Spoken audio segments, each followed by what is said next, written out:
Le problème de la concurrence à l'intérieur du marché commun est un problème sérieux, est un problème grave. Seulement, ce que je souhaiterais pour ma part, c'est que ceux qui s'adressent comme vous-même, qui s'adressent aux industriels, aux commerçants, à ceux qui dirigent l'économie, au lieu de leur dire ça va mal et c'est la faute du gouvernement, leur disent vous avez pendant 50 ans vécu à l'abri de protections inadmissibles. Pendant 50 ans, vous étiez tranquille. Chacun produisait sa petite affaire sans savoir à quel prix de revient et la vendait tranquillement avec son petit bénéfice. Il y avait de bonnes frontières douanières, il n'y avait aucune concurrence et le client français était traité comme un client qui était obligé de payer ce qu'on lui donnait au prix qu'on demandait. Nous vivrons, et l'économie française, et les industriels et les commerçants français doivent vivre désormais dans la préoccupation permanente.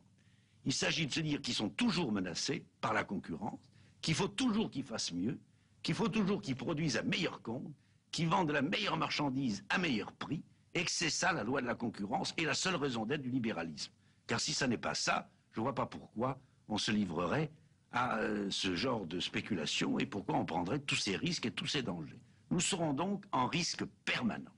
Et le gouvernement en est parfaitement conscient. Son rôle est de diminuer ces risques parfois, mais son rôle n'est certainement pas d'inviter les gens à la paresse en leur créant de nouvelles protections.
Je crois aujourd'hui que les nations sont les structures historiques, les seules qui sont encore là, qui nous protègent de la violence mondialiste.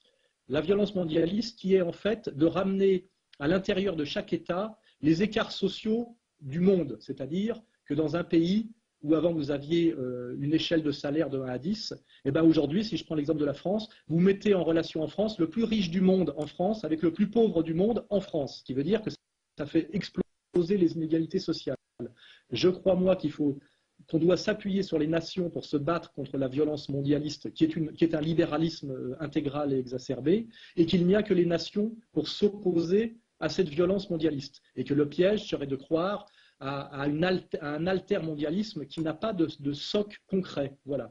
Marine Le Pen, elle, était en meeting à Bordeaux cet après-midi. La candidate du Front National, très virulente sur les propos de François Hollande. Écoutez-la.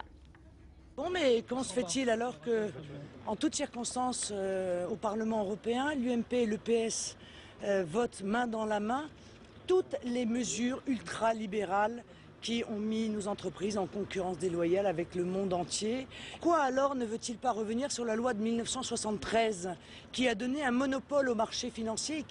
Pourquoi a-t-il accepté depuis 1974 et n'a-t-il jamais dénoncé le fait que nous avons versé 1400 milliards d'intérêts au marché financier alors que nous avons 1700 milliards d'euros de dettes?